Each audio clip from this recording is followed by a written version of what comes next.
All right, welcome to the Imperfectly Inspirational Podcast. I'm your host, Chris Bowman. I'm so glad that you're tuning in this week as we continue our journey through the fruits of the Spirit. We've already covered love, we've covered joy, and today we're going to cover peace. And I want you to notice something as we go through the fruits of the Spirit, what we've already covered and what we will cover. Notice that mostly what the world says that these are, they're not. When you go ask somebody for a definition of love, joy, and peace, and all the rest of them, you're going to get one definition. You may get a definition similar to what we've covered, but really in the end, most people have a hard time contemplating what the biblical end of these are. And why is that? That is because this is spiritual. The flesh, anything that we try to do within ourselves, we are never going to attain the level of any of these fruits that we want on our own good. We have to focus on God and let Him provide these things in our life. And it is only through Him that we can attain the level that we're going to be reading about today and, all through the other fruits of the Spirit. But I want you to notice that these definitions and explanations of these fruits are only attainable through God. These are not anything that we can do on our own, and that's why we see a different definition and a different viewpoint on these than what the world would look at. So anyways, we're going to be reading in Psalms chapter 4 this week, and we're going to be learning about King David and a problem that he had and kind of how he got through this. And you say, Chris, what does Psalms chapter 4 have to do with peace? Well, bear with me. We will figure that out here momentarily. But if you got your Bibles and you want to read along, Psalms chapter 4, verse 1 says, "Answer me when I call, O God of my righteousness. You have given me relief when I was in distress. Be gracious to me and hear my prayer. O men, how long shall my honor be turned into shame? How long will you love vain words and seek after lies? But know that the Lord has set apart the godly for Himself. The Lord hears when I call to Him. Be angry and do not sin. Ponder in your own hearts on your own beds and be silent. Offer right sacrifices and put your trust in the Lord. There are many who say, who will show us some good? Lift up the light of your face upon us, O Lord. You have put more joy in my heart than they when they have their grain and wine abound. In peace I will both lie down and sleep, for you alone, O Lord, make me dwell in safety." So David at this moment is going through a moment in time where people are kind of trying to talk smack about him, trying to ruin his reputation. And I don't know about you, but, growing up, you're a kid, right? When you're growing up and people talk smack all the time. There's a lot of stuff that people always have to say. It's a lot of drama. And I don't miss being a teenager at all because of that. But anyways, and even as you get older, people will talk. There's always something somebody has to say. And if things get too rough, I know it can always be a stressful situation. And this is what David's going through. And he's got a great outlook on it, I will say. He starts off with prayer.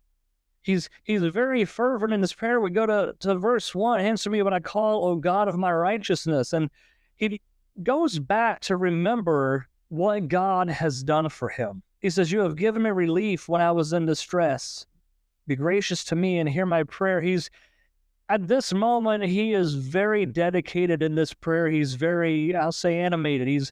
God, I need you to hear me now. Please, God, I know that you've done so much for me. He's not saying that God won't answer his prayer. He's not saying that, God, I need you to finally hear me. He realizes that God has done a lot in his life, and he's very adamant at this moment because of everything going on. But then we move on to verse 2. It says, "O men, how shall my honor be turned into shame? How long will you love vain words and seek after lies?" Basically, he's kind of thinking in his mind, how long is this going to last?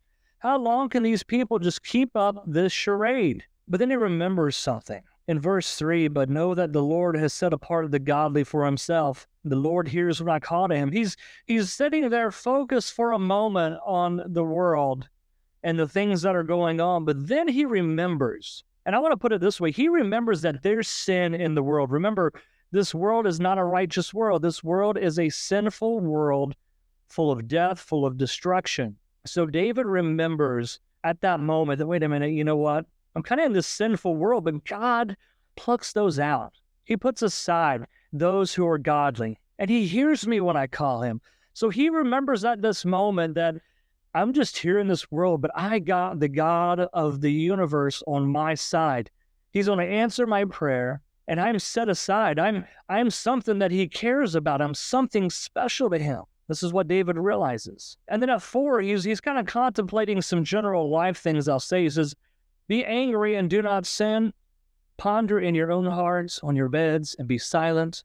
Offer the right sacrifices and put your trust in the Lord. So understand something. And then I think this is one thing that's not taught a lot, and especially me growing up in, a lot of major fundamental type circles, you don't hear emotions preached. You really don't. There's a thought, it's never straight up said, but there's a thought that, okay, I'm not allowed to be angry. I'm not allowed to be sad or feel this emotion because it's like I didn't trust in God. But we see right here that David said it's okay to have an emotion. And I want you to understand that today. If you're out there going through something in life, it is okay to have an emotion, but what is not okay is to act upon that. The emotion is not a sin. It is the action taken. It is the, fully turning away from God, or it is getting that revenge that is unnecessary. It is doing that thing that you shouldn't do. And David's saying, hey, it is okay to be angry. It's okay to be sad, but don't sin. Don't let that take over your thought process. And then what are you supposed to do? Go just sit down and think about it. Sit down, take yourself away from everything, focus on God, focus on the situation. And then what does he say to do there in verse 5? Offer the right sacrifices and put your trust in the Lord. Keep doing what you're supposed to do. If you got Sunday school to teach, go teach Sunday school. Don't take the week off because you can't handle the stress. Go do what you're supposed to do. So we see it's basically saying you can feel it, but get over it, get moving forward, focus on God, and don't let this trip you up. And then we see in verse number 6, it says, there are so many who will say, who will show us some good? Lift up the light of your face upon us, O Lord. You have put more joy in my heart than they when they have their grain and wine abound. So David is really focused here on this moment, and I love this. This amount of happiness that God puts in David's heart is amazing. And the example that he gives is a true sinful world example. People are happy. People are content. They're at peace. They feel a certain way when everything is in abundance. And in this case, when their wine and grain abound, wine and grain were two main forms of income. And this was also the crop for the year, whether they were to eat or have money. We know they were trading it. So when those things were abundant, there was a lot of abundance in money. There was a lot of abundance in food. And that happiness that comes when you don't have a worry in the world, right? David is saying that I am happier right now going through this rough time in my life than the people are of this world when there's massive abundance. I'm happier than they are when there's nothing wrong going on. And that is the happiness, I think, folks, that we really should have. But then we see, in peace, I will both lie down and sleep, for you alone, O Lord, make me dwell in safety. And that's verse 8. I don't know about you, but I know that when I am going through a situation in my life, sleep is one of the last things that I'm able to do. You can lay down. You can lay down all you want to, but going to sleep is a pretty difficult situation. And David realizes that his faith and trust is in God in this situation, and so much so that he's at peace enough to lay down and go to sleep while there is so much turmoil going on in his life. And that is the peace that we're looking for today.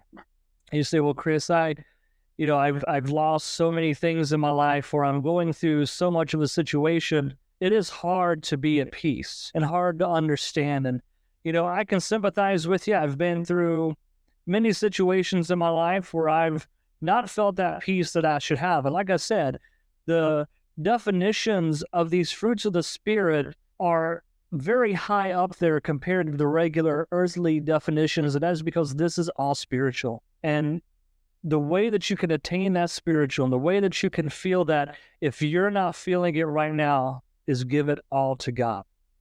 What happens is we want to give most of it to God, but then we want to say, well, God, I'm going to hang on to this little bit of this situation in my life because I know it better than you, or because I'm the only one that can handle it. But instead of giving it to God, we hold it and we mess it all up. We mess it all up. So in order to get that full peace in your life, you have to make sure you fully give it to God.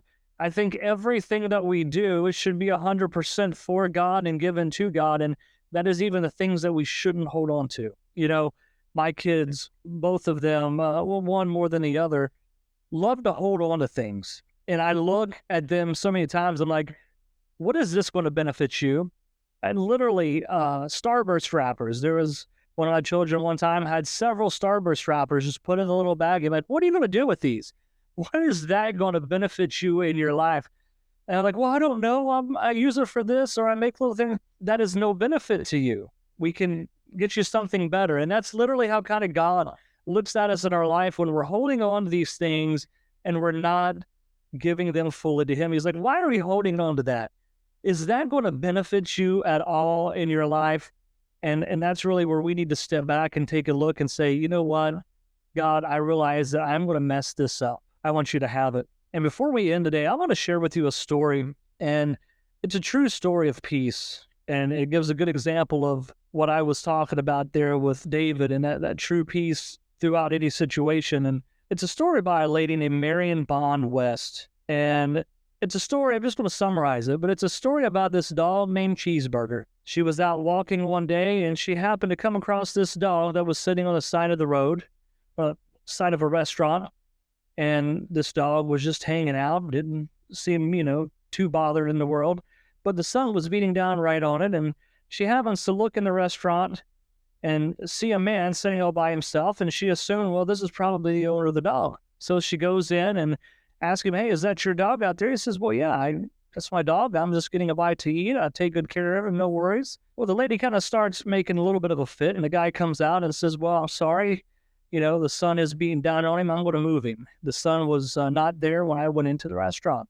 So the lady says, well, I'm glad you moved him, but he looks like he's thirsty. It looks like he needs some food and water. And this guy says, well, I can assure you that I take good care of him, but if you want to get him some food and water, that's fine. But I take good care of him. He's perfectly fine. And so the lady happens to realize that this guy appears to be homeless. And she made this statement when he said, I take good care of him, and she said, well, you might do that, but who takes care of you? And this gentleman looked back, and I tell you, I love this response. Every morning, me and Cheeseburger step out of our tent, and we look up at the sky, and I say, Lord, we belong to you. We trust you. Take care of us another day. Thank you. And at night when we lie down, I look at the stars and say, we still trust you, God. He smiled again, the slow, easy grin. That's the peace that we should have in our lives. Is that peace of this guy with his dog. When somebody looks at you, they may see that it don't look like everything is going okay. You may not look like you have it all together, and they may judge you unfairly. They may think things about you, or maybe your world is really falling apart according to the world's standards, but to you, you have everything you need because you have God. And you realize that God has put you in whatever place you're in for whatever reason, and you may not know, but you do not judge God for whatever the spot you are in now, but you just trust that He's going to get you to the next day. That, my friends, is true peace. I hope today that you can find peace in your heart, and if you haven't found that peace yet, folks, remember, give it all to God. Don't hold it for yourself, because only God can give you that full peace in your life you're looking for. And folks, that's all I have this week. I hope that y'all have a wonderful rest of the week, and I love each and every one of you.